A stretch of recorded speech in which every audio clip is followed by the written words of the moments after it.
امصبح انگام قدم زنی های صبحگاهی دلم هیچ کار نمیشد. تمام فکر اوشم طرف اسبکایم بود.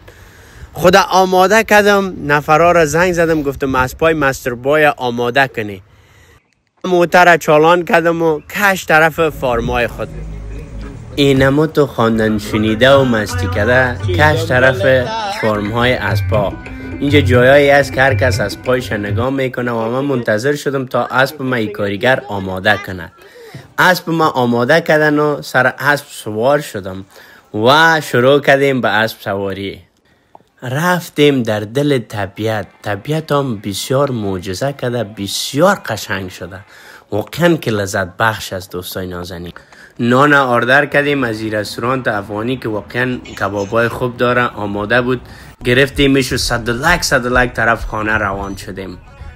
کبابا را از دکان اینترنشنال رستوران گرفتیم، واقعا بسیار مزه‌دار و جوسی می باشه. ایره نوشجان کردم.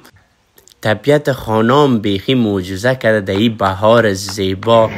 شوام یک دوش جانانه همراه تمرین مستانه کردیم و آنچی را درباره اسب‌ها شنیدید جز رویا پردازی چیز زیاد نیست.